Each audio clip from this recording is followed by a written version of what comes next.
أزي مالت حكايم استفلاليو ناي أفواوسا أمراطيتات بمقمات اتحمم زبلت أيو إلو زأمنلو أمراطي نخمرز عدل مهابيو أزي ممحياش زي بتين حمومات زكلاخ الحقي يستدرخيو اتا كاتز زدرسات صلاويت مصحفون نزي ممحياش زي أبا مدراخ قليل أبركتو أي قبرتن كاتز أم مصحفو حمومات بزعبا كبرتات حكمنا استفلالي أملاخاختاتات كهلوهم يخاليو سلازي اتزهلوهم أملاخاختا أب قمت كاتلو كاتز كمزي صعب يصحف حكايم سنة طببن سنة فلتاتن تتقيمهم حموماتهم أبزفو وصلوان أبتي قبر سناوي علامهم كمون أبتي نتقنوع فليخاناي مفلاي كالوتوم يوم زمركوسو إلكا أرقيس كامئمان حدقنيان مسعش النزل صبصابنيو كميسي معركندو قليل يكونن حكم الناس تحلال خمويايو أتي أب منغو حكايمن حموماتن زهلو زمدناون زتحلال خيو زاناي مودعتا مسمر أزي أقداسيتيام حكمنا زتحلال خمويايو أتي أب منغو حكايمن حموماتن زهلو زمدناون زتحلال خيو مس حكمنا زمساسل كالو مويا انتاي مخوانو تفلت دو فاينانساو مخري بجنزبكا انتاي كتقبر كم زلكا كنقركا أيكلني مخنياتو نسخا من مخوانكا سلازي فلتكا انتاي كم تدلي أي فلتني معسن سلامنتاين كم تدليون أي فلتني سلازي بجنزبكا انتاي كتقبر كم زلكا أي كنقركاني أنا بخمتي اتحكم سني نكلارنس هيوز زحازلو أقباب كحزكا أيدلني حكايم سننجن زي تقومو كم زي كونو رديو فلتتا لهم نتمزلو تخلطاتي فلطوهم يم ولاون حمومات كم زي عينت أقباب فوسايو زبل صنا ناب زبل مدمدم تايبصحو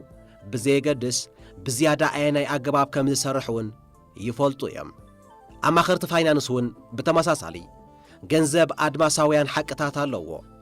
ولا كوسبات نتوم حقتات بخمي أب تكبار كوعلوهم كم زدليو أب زتفلالي مدمدمتا زبصح انتقنو أتي إذا قداي زيك إدمنا بتكبار مسقاركا بعمقوات كحسابولو كم زلو زحبر متنققتا أبوتو انكلو نجنزب بالزملكات زحشو وسانتات نختوسد زحقو زخا حيدت حصرتي لبواتات اسكان ملكات نقرات صبوك خدن كلو تحتنا حماق خدن كلو دما حدقت وي رهرهين مركاب كابا مقدخا الليبل أتمنتاي كله كم تمثيلو زرائكا صبوك وي حماق سلازي كوني علم سفحن استحلال خطنيا عدلن كوندخوناوي سقومتن كون النتات يوم نختلو اليوم دما أزيوم أتقمت يوم نجزار سخان كالوتن بحدا ميزان فرد نحيل عدلن كوندخوناوي سقومتن أفلطو هابنبر أيتخحدو يخا شعود مايو اتي أبتون بلكع كتقوط أصروم اتخيل قدايات نختتكور زلك عدل سفح كمون أبنت زخونكا رعيا ناي مركاب عدلكا كسفح يوم حيدت آننت زيادة هابتي موهلال جنزب اتي أب مونغو آننت كان أتاوي خانزلو كفتاتيو هابت دما اتنسخا زي تريئيو سلازي هابتي أب مصعي زيادة نبرت وي زيادة أمراطيتات نخلوكا نتلومي كتغزو اتخيل بمحداقيو زفتر أتاويتات كخنديو بزي قدس أبزوانزي لومي نمت أنتي أب مزنقع تطفو جنزب درت كساب زي قبركالو هابت خطخعبت زكا لايكونن نجنزبكا لوام ليتن خطدقس بزحق زكا منقدي أما حدرو أزي كابتي كاب جنزب كازلا على مخسب كتركب ويون كاب أتاويتات كاز توسنة ميتاويت كتوهال لالكا مبال زتفاليو جلسبات زلا على ربحة انت زي رخيبهم صبوغ دقاس ايدك أصونيوم كالوات دما بعك أباوي منقدي نجنزبهم انت أو فيروم مطرايم صبوغ زعرفو اتنخلهم لاي فاينانس وسانتات زقلقل أدماساوي ممرحقن ازيز قبرو زولوخوس ليتي لوام دقاس نخدقاس زحق زنديو أبزب الحطو زتقالاليو اتي كم أوفاري زبلت كان مخان كتقبرو زلكا انكو نقر نقزي خابو قبو خطقومولو مخاليو أبو وفري اتزبرتع حيلي قزيو قزي ناشت نقرات كم زعبيو نعبيتي قدلتات دما كم زهستو ناي مقبار كالتالو قزي ولا كوان عدلن الركسا ناي مقلاي كالات انت زيبلو نسبات جن اتزقبو أميزهوبام نقرات بخمت تدليو تصبق مزي كدو اي تتجنق اتوم نزبز حكابتي اتمزقبو وصيت زوسون روق حيتات ازيم وحدات بمخانهم ولو كابتم اتكايدهم فتنتات أبا فرقهم انت زي تعودكا هابتخ تغعبت جن تخاليقا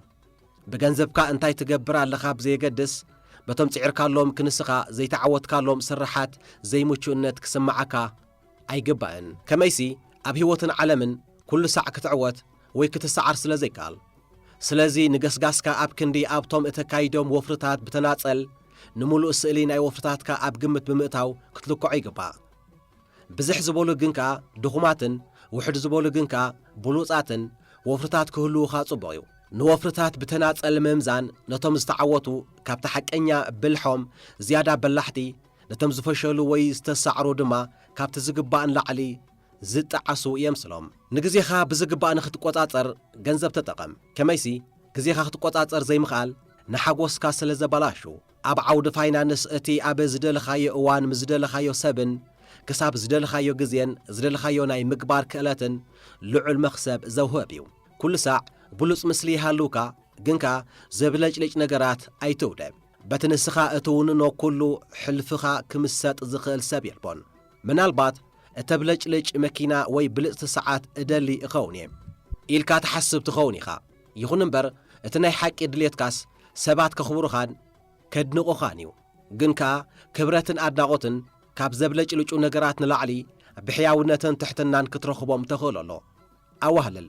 ስቕ ኢልካ ጥራይ ኣዋህልል ንኽተዋህልል ፍሉይ ምኽንያት ኣየድልየካን እዩ ንመኪና ወይ ንመኽፈሊ ዕርቡን ወይ እውን ንህፁፅ ሕክምናዊ ኩነታት ዝኾነካ ገንዘብ ምውህላል ጽቡቕ እዩ ይኹን እምበር ንኽትግምቶም ወይ ክትገልጾም ንዘይትኽእል ነገራት ዝኾነካ ገንዘብ ምውህላል ግን ዝበለጸ ምኽንያት እዩ ናይ ነፍሲ ወከፍና ህይወት ብድቦላታት ዝተመልአት እያ ንፍሉጥ ወጻኢ ዘይተመደበ ምውህላል ነቲ ኣብ ዝኸፈ እዋን ኣብ ህይወት ዘጋጥመካ ድቦላ ዝከላኸል ዕርዲ እዩ ንዋጋ ናይቲ ክትጭብጦ እትደሊ ዓወት ተምኖሞ ንኽትከፍሎ ድሉኩን ምኽንያቱ ኣብ ዓለም ዋጋ ዘይክፈሎ ሓንቲ እኳ ስለ ዘየልቦ መብዛሕትኡ ፋይናንሳዊ ወጻኢታት ግን ክንድዚ ዋግኡ ዝብል ሓባር ዋጋ ከም ዘይብሉ ኣይትረስዕ ኣብ ዓለመ ፋይናንስ ዘይርጉጽነት ምጥርጣርን ጣዕሳን ብቐጻሊ እትኸፍሎም ልሙዳት ዋጋታት እዮም መብዛሕትኡ ግዜ ድማ እንተኸፊልካዮም ሓላል እዩ ይኹን ደኣ እምበር እቲ እትኸፍሎ ከም መቕጻዕቲ ዘይኮነ ከም ንሓደ ብሉጽ ነገር ንምርካብ እትኸፍሎ ውጽኢት ጌርካ ዳቁጽሮ ንገዛእ ርእስኻ ጌጋ ንኽትፍጽም ዘኽእል ዕድል ሃባ ኣብ መንጎቲ ኣብ መጻኢ ከጋጥም ዝኽእልን ብዝበለጸ ምእንቲ ክትዓዪ ከጋጥመካ እትደልዮን ዘሎ ክፍተት እዩ ዓቕሊ ክትገብር ወይ ክትጽመም ዘኽእለካ ዓቕሊ ወይ ምጽማም ድማ ተኣምራት ንኽሰርሕ የኽእለካ ንኸይትጋጋይ ትፍራህ እቲ ካብቲ ብምግጋይካ እትረኽቦ ተመክሮ ካብቲ ብምግጋይካ ክትከስሮ እትኽእል ዝዛይድ ረብሓ ክህበካ እዩ ናይ ፋይናንስ ውሳነታትካ ኣብ ክልተ ኣንጻር ጫፋት ከይኮኑ ተጠንቀቕ ናይ ኩሉ ሰብ ዕላማን ድልየትን ምስ ግዜ ክቕየር እዩ ውሳነታትካ ካብ መጠን ዝሓለፉ ምዝኾኑ እቲ ኣብ መጻኢ ንኽትጠዓስ ዘለካ ተኽእሎ ልዕል እዩ ኮንድኾናዊ ስጉምቲ ካብ ምውሳድ ኣይትተዓገት ከመይሲ እቲ እትወስዶ ኮንድኾናዊ ስጉምቲ ድሕሪ ገለ ግዜ ፍረ ክህበካ ስለ ዝኾነ ሙሉእ ብምሉእ ክዕንወካ ዝኽእል ስጉምቲ ግን ኣይትውሰድ እቲ ምንታይ ሰኪሕኻ ኣብ መጻኢ ካልእ ስጉምትን ምውሳድ ስለ ዘይትተብዕ ኣበይ ናይ ጸወታ ትጻወት ምህላውካ እኹል ኣፍልጦ ይሃልኻ ተግባራትካ በኣብ ካልእ ጸወታ ዝጻወቱ ሰባት ከም ዘይጽለውን ኣረጋገጽ ነቶም ወጅሃላያት ኣኽብሮም እቶም በላሕቲ እኹል ሓበሬታ ዘለዎምን ርትዓውያንን ሰባት ኣብ ፋይናንስ ዘይክሰማምዑ ይኽእል እዮም ምኽንያቱ ሰባት ኣዝዩ ዝተፈልየ ዕላማን ድሌትን ክህልዎም ስለ ዝኽእል ሓደን ቅኑዕን ዝበሃል መልሲ የልቦን እቲ ቅኑዕ ዝበሃል እቲ ንዓኻ ዝሰርሓልካ ጥራይ እዩ ሕጂ ድማ ንዓይ እንታይ ከም ዝሰርሓለይ ክነግረካ እየ 10 ንስሓታት ስነ ልቦና ገንዘበይ መስራቲ ፈርስት ማንሃታን ዝተባሃለ ናይ ምኽሪ ጉጅለ ዝኾነ ቢልዮነር ኣውፋሪ ሳንዲ ጎተስማን ኣብቲ ናይ ወፍሪ ጉጅልኡ ክቁፀሩ ንዝደልዩ ሰባት ቃል ምሕተት ክገብረሎም እንከሎ ብቐጻሊ ዝሓታ ሓንቲ ሕቶ ከም ዘላቶ ይነግር እንታይ ትውንን ስለምንታይ እቶም ሕሱራት ኣክስዮናት ኣየነት እዮም ወይ ድማ ኣየናይ ቁጠባዩ ንቁጠባዊ ምንቁልቋል ዝገማገም ዘሎ ኢሉ ግን ኣይሓትትን እዩ ንሱ ብገንዘብካ እንታይ ከም እትገብር ጥራይ ኣርኤኒ ጥራዩ ዝብል ነዛ ሕቶ እዚኣ ኣዝየ ዝፈትዋ ምኽንያቱ ነቲ ኣብ መንጎ እቲ ትርጉም ዘለዎ እቲ ሰባት ክትገብሮ ዝሕብሩኻ ከምኡውን ንዓታቶም ቅኑዕ ኮይኑ ዝስምዖም እቲ ንሳቶም ብጭቡጥ ዝገብርዎ ሰፊሕ ፍልሊ ስለ ዘጉልሕ ብመሰረት ሞርኒንግ ስታር ፍርቂ ካብ ኣካየቲ ስራሕ ፖርቶፎልዮ ናይ ሓባር ፋንድ ኣሜሪካ ካብ ገንዘቦም ሳንቲም እውን ትኹን ኣብቲ ፋንድ ኣየፉርን እዮም إذا قفعك مسألة خاليو برقص لما أتستاستيكس قال مسلينات يقالعيو أزيقن كابتو تحسبون العلي قنون طريعيو أب يونيفرسيتي كاليفورنيا بروفيسور حكمنا زخونة كين موراي أب كلتشحن عصرت حدن حكايم بخمي موتو زبل عنك الزلو درسها صحيفو نيرو نسو أب عنكسو حكايم نناي مودات عدميوم كابتين حموماتهم زززو كنكن استفاليه كنكن كم زمرصو زملكت جبطታት يقرب نسو حكايم بخمتي كالوت زموتو ايكونن زموتو بمبالي صحفمو قصيلخا اتزيلمود توريو مس مبزحتهم امريكاويان بموددار اتنجزار سوم زغبرلا كنكن وحد مخانيو ازي كل غزين حموماتهم كاموت ككالخلولهم لعلن تحتن يبلو خمزي نبرو بعلاتهم مسموت مستفاطو طغن يهادو بلك عنتاي كم زقاطمهم يفلطيهم كمون بزعباتهم زلوهم امراصيتات اخول جنزابلهم بتوساخي زدليهم حكمناوي كنكن كم زرخبو يفلطيهم كانسر حميمو نزمصوم سب بزتفلاليه مدهانيتات كحجزو كفتون كلو بعلاتهم مزحمو جن فوسق انزا طراي كوسديم زمرصو يبل امونغوتي حدث سب كتغبر زحبركان تمساسالي بودهم ساقاطمو نس زغبرن فللي مهلاو حماق يكونن كميسي ناتي مستم نعخان نسدراخان زصلو زتحلالو سمعيتاويان غدايات ابتغطملو وان نحتوتات كازخون حدا قنوع ملسي يلبون زبل حق سلا زملكت ادماساو حق زبال يلبون اباخان اب سدرا بيت كان سرح كمون زمچا كان لوام دقاس نختدقس زخلكان حق طرايو حقي بااتاتهم كتملالسلو من كتخبرو من زلكا مسرتاويان متكلاتالو ازي اب فاينانسن اب حكمنان حقنتالو يخون امبر اقدستي فاينانساويان وسانيتات اب سبريد شيت وي اب ناي تمهرتي مصحفت زيكونو اب ناي درار ماديم زوسنو مبزحتو غزيخا زلعله مالس وي ربحا نمركاب زيكوني نتي مصامتخا وي ولادكا زمكورو تسفا ناي مقراص عدل منكاي زعلمه يون از دحرواي دما اب سنطرج كتقمطو يخون ويكا اب قمر وي فورمولا خطوتو اصقاميو كاب سب ناب سب دما يفلاليو اتن حدا زسرحلو نخاله زي كسرحلو يخاليو سلازي اتن عخا سرحلكا بلك انتاي مخانو قدن كتفلطالكا قصيله بزعباتهم نعاي سرحو لي كنغركاي اتي سدراي بزعبا مهلال زحسبو حدوان تشارلي مونغر كهبتم اي حسبكن جزار سي كخل طراي زدل نيري إلى نيرو بزعبا هابتي نغون نغديفنا جزار سخا مخال جن اب ولقاوي فاينانساوي مداي ناي وترو شتي نيرو زلعله مخسب نمغحات صفعفع مبالكونه رسمالي بمعباي اغايص كنبر مبال نعي بزح اقداسنت يبلون از خلتيو سبات نعرختم نممسات زكايدو صوتاتات يمسل كلوتي دما زي جهاد حبو ركساتات الله مبزحتو غزي انن سدراين معلتاوي نغو كاب دقاسنا مستبرابرنا بزي ناي كال سب حجز زدلنا يزبله بعلنا كنغبر كنكل طراي زدل نيري كلهم اتب نوسدو مس ገንዘብ ዝተኣሳሰሩ ሳነታት በዚ ሸቶ ዝዮም ዝምዘኑ ወለደይ ድሕርናይ ዓቕሚ ኣዳምን ሄዋንን ዕድሚኦም ንዝነበረ ህይወቶም ኣብ ክልተ መድረኻትዮም ነቢሮሞ ከቢድ ናብራን ድኽነትን ማእከላይ መነባብሮን ኣቦይ ወድርባ ዓመት ምስኮነዩ ዶክተር ኮይኑ ሽዑ ድሮ ሰለስተ ቆልዑ ወሊድ ነይሩ ደሞዝ ሓኪም ነቲ ኣብየት ትምህርቲ ሕክምና እናተማህረን ከሎ نسلسته طميات قلعون مدقاف زتأتاتو قوي وي قطابي بحري كستخاخلو يكالن ولدينتن بلوصات عمتات نليتاتهم صقيتهم لعلمت انجذب انا وهلا اليوم احليفمو ازناي مهلال لمددما بمطونو قطباوي حرنت نخلوم حقيزوامي ابوي حكيم كفل هصوص رادياتي نيرو اتسرح زلعله صقطن ابناي ليتن معلتن شيفت زي عرف مقيار زنبروني نيرو دحر خلت 10 عمتات ابوي ياخلني بمبال نتسرح قارصو بقى بونبو حدقو نابز قصل معراف هيوتو دما تسغاغره از تغبار زي رسع تمساتيو احديرو لي نغو كاب دقاس كاتنسيخا دلو ابزخون كالو وان بونبو نتتعيو زنبركا بزي نغفرك كتحدقو مخال مسرت كله اب فاينانس اتمزغبو عبيت شوتو تاتيو نعاي جزار سخا مخال مالت سرح زي مسرح مالت زي كونس زدلخايو سراح ابزدلخايو غزي مست فوتوم سباتن كساب زدلخايو غزيان مسرح مالتيو بقطبا جزار سخا مخالكا ابناي حكيم دموز زمركو سايكونن مبزحتو غزي نتصبيتكا اب تحتي قصصركا ناي متاون تحتت تدوليو ناي منبارن غدايو ደረጃ እቶትካ ብዘየገድስ ብቁጠባ ገዛእ ርስኻ ምቓል ብመጠንቲ ተዋህሉለ ገንዘብ እዩ ዝድረኽ። ኣብ ገለ ደረጃ ኣታዊታትካ መጠን ምውህላል ንቕዲ ኣነባብራኻ ብምግራሕ ዝውሰን እዩ። ኣነን በዓልቲ ቤተይን ኣብ ኮሌጅ ኢና ተራኺብና። ቅድሚ ምምርዓውና ድማ ብሓባር ንዓመታት ተቐሚጥና። ካብ ኮሌጅ ምስ ወፃና ኣብ ስራሕ ከም ጀመርቲ ተቖፂርና ማእከላይ መነባብሮ ክንመርሕ ጀሚርና። ሰባት ንቕዲ ኣነባብራ ብሓደ ዓይኒ ኣይምልከትዎን እዮም። እቲ ንሓደ ሰብ ጭዋ ዝኾነ ኣነባብራ ነቲ ካልእ ንጉሳዊ ወይ እውን ናይ ድኽነት ኮይኑ ክስምዖ ይኽእል እዩ። ንሕና በተን እንረኽበን ኣታዊታት ኣዕጋቢ ዝበልናዮ ኣፓርታማ፣ ኣዕጋቢት ዝበልናዮ መኪና፣ ኣዕጋቢ ዝበልናዮ ክዳውንቲ፣ መግቢ ረኺብና ኢና። ምቹእ ግን ከኣ ጥቓ ምግያጽ ዘይጽጋዕ ናብራ። በዚ ኸምዚ ዋላ እኳ ኣታዊታትና ብቐጻሊ ይውስኽ እንተነበረ ኣነ ኣብ ፋይናንስ በዓልቲ ቤተይ ኣብ ክንክን ጥዕና ኢና ተዋፊርና ንሰርሕ ንልዕሊ 10 ዓመታት ዝኣክል ግን ብዘይ ዝኾነ ለውጢ ብኸምታ ዝነበርና ይቀጸልና።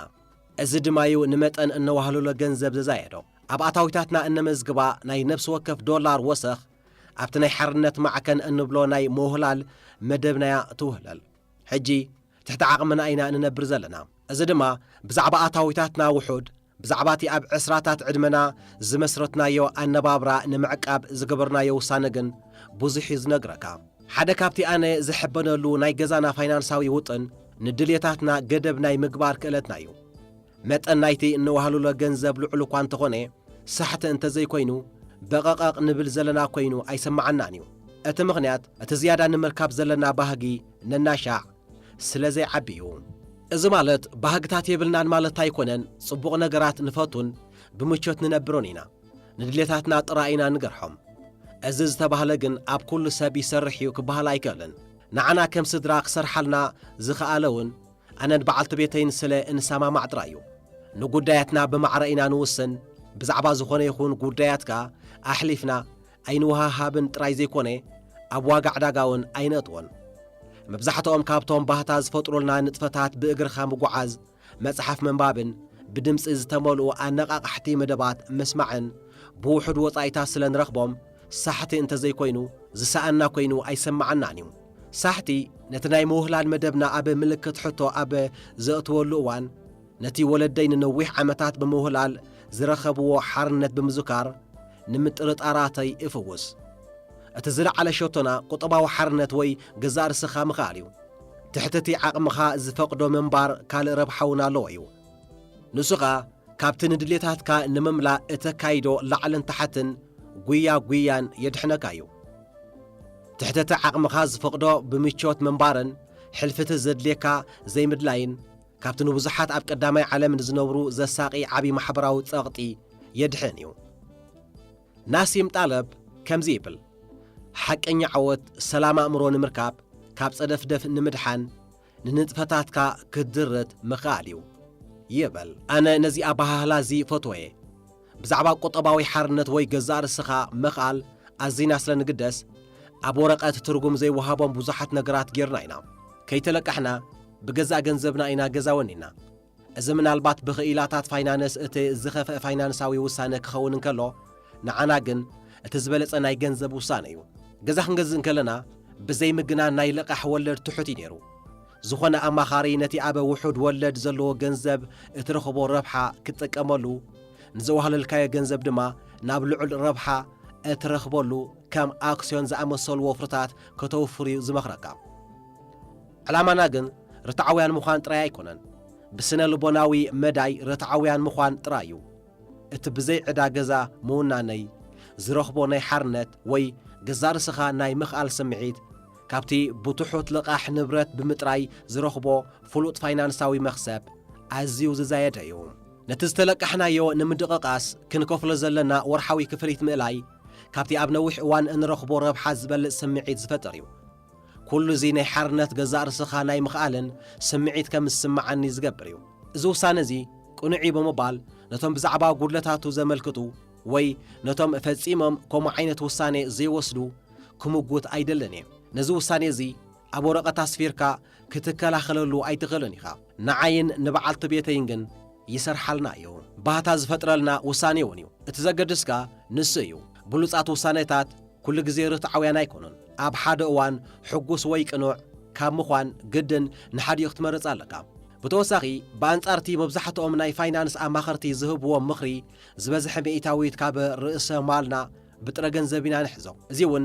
ኣብ ወረቐት ኣስፊርካ ክትከላኸለሉ ኣይከኣለን እዩ ከምዚ ግበሩ ብምባል እውን ንኻልኦት ኣይመክረን እየ ንዓይን ንበዓልቲ ቤተይን ግን ይሰርሓልና እዩ ጥረ ገንዘብ ናይ ሓርነት ኦክስጅን ስለ ዝኾነ ኢና ዝበዝሐ ሚእታዊት ካብ ርእሰ ማልና ብጥረ ገንዘብ እንሕዞ ብዓንዲ ርእሱ እውን ነቲ እንውንኖ ብርክታት ንኽንሸጦ ክንግደድ ብፍጹም ኣይንደልን ኢና እዚ ምናልባት ርከሳ ከም ንምውጋድ እንገብሮ መሲሉ ክረአ ይኽእል እዩ ምናልባት እውን ሕልፊ ካልኦት ትሑት ናይ ርከሳ ተጻዋርነት ስለ ዘለና ክኸውን ይኽእል እዩ ይኹን እምበር ኩሉ እቲ ብዛዕባ ውልቃዊ ፋይናንስ ዝተምሃርክዎ ኩሉ ሰብ ብዘይ ዝኾነ ይኹን ኣፈላላይ ምስ ግዜ ዘይጽበዮ ገዘፍቲ ወጻኢታት ከም ዘጋጥሞ እዩ ዝነግረኒ ነዞም ወጻኢታት እዚኣቶም ንምሽፋን ድማ ኣቐዲሙ ኣይወጥንን እዩ እቲ ምኽንያት ከጋጥሙኒ ይኽእል እዮም ኢሉ ስለ ዘይጽበዩ እቶም ውሑዳት ንዝርዝር ፋይናንሳዊ ኩነታትና ዝፈልጡ ሰባት ንምንታይ ዕላማ ኢኹም ተዋህልሉ ንገዛ ንጃልባ ንሓዳስ መኪና ብምባል ይሓቱና እዮም መልሰይ ኣይፋል ዝብል እዩ ኣነ ዘዋህልል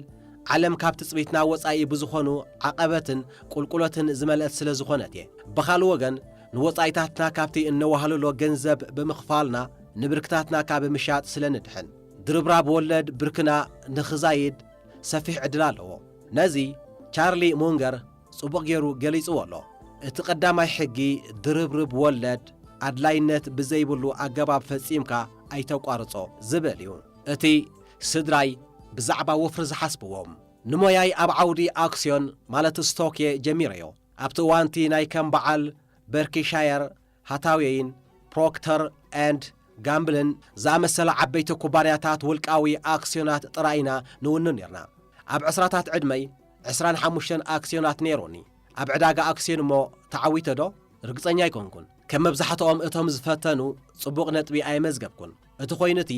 ኣብዚ እዋንዚ ኣመለኻኽታይ ተቐይር እዩ ነፍሲ ወከፍ ኣብዚ እዋንዚ እንውንኖ ኣክስዮን ትሑት ወጻኢታት ዘለዎ ናይ ኢንዴክስ ፋንድ እዩ ብውልቅኻ ይኹን እንተስ ገንዘብካ ንንጡፍ ኣካያዲ ፋንድ ብምሃብ ኣክስዮን ግዛእ ኣነ ብወገነይ ዘቃውም የብለይን ገለ ሰባት ልዕሊ ማእከላይ ውፅኢት ከመዝግቡ ይኽእል እዮም እዚ ግን ኣዝዩ ከቢድ እዩ ካብቲ መብዛሕትኦም ሰባት ዝሓስቦ ዝኸበደ እዩ ነቲ ኣብ ወፍሪ ዘለኒ ኣረኣያ ብኸምዚ ዝስዕብ ከጠቓልሎም ደለኹ ነፍሲ ወከፍ ኣውፋሪ ንዕላማታቱ ብዓወት ንኽወቅዕ ዝለዓለ ተኽእሎ ዘለዎ ስትራቴጂ ክመርጽ ይግባእ እዚ ማለት ግን ኣብ ኢንዴክስ ፋንድ ዝግበር ወፍሪ ኩሉ ግዜ ይሰርሕ እዩ ማለት ኣይኮነን ንኹሉ ሰብ ዝዕውት እዩ ማለት እውን ኣይኮነን ብኣንጻሩ እውን ኢንዴክስ ፋንድ ኣይዕውትን እዩ ማለት ኣይኮነን ብሓፈሻ ክርአ እንከሎ እዚ ኢንዱስትሪ እዚ ብፍላይ በቶም ንንጡፍ ወፍሪ ብትሪ ዝቃወሙ ሰባት ብቐጻልዩ ዝጓነ ኣብ ዕዳጋ ኣክስዮን ምዕዋት ከቢድ ክኸውን ኣለዎ እቲ ናይ ዓወት ተኽእሎ እውን ትሑት ክኸውን እዩ ዘለዎ እንተዘይኮይኑ ኩሉ ሰብ ክገብሮ እዩ ኩሉ ሰብ ክገብሮ እንተኽኢሉ ድማ ዕድል ዝበሃል ኣንበይመሃ ኣለወን ስለዚ ዝበዝሑ ካብቶም ክዕወቱ ዝፍትኑ ዘይምዕዋቶም ንዝኾነ ሰብ ከገርም የብሉን ኣብ ውሽጢ እቲ ኣብ 2019 ዘብቅዐ ሓደ ዕቑድ ካብቶም ንኤስ&ፒ 500 ንኽስዕሩ ዘንቀዱ ኣካየቲ እቶም 85 ሚእታዊት ከም ዘይተዓወቱ ስታስቲክስ የመልከት ኣብ ዕዳጋ ኣክስዮን ክትዕወት ምፍታን ዕብዳን ዝመስሎም ደቆም ከዋኽብትን ፕሮፌሽናላትን ኣትሌታት ንኽኾኑ ምእንቲ ክጽዕሩ ዘተባብዑ ሰባት ፈልጥ እየ ህይወት ኣብቶም ናይ ምዕዋት ተኽእሎኻ ዝለዓለ ዝኾነሎም ዓውድታት ብኸመይ ትዋስያ እቲ ነፍሲ ወከፍና ብዛዕባ ናይ ምዕዋት ተኽእሎ ዘለና ኣመለኻኽታ ድማ ዝተፈልየ እዩ ኣብ ዝሓለፈ ዓመታት ንዕቑዳት ዝኣክል ኣብ ትሑት ወጻኢታት ዘለዎ ናይ ኢንዴክስ ፋንድ ንዘውፈርናዮ ገንዘብ ብድርብርብ ወለድ ክወልድ እንተ ደኣ ሓዲግናዮ ንኹሉ ናይ ስድራ ቤትና ፋይናንሳዊ ዕላማታት ናይ ምውቃዕ ልዑል ዕድል ክህልወና እዩ ዝብል ኣመለኻኽታ ኣማዕቢለ እየ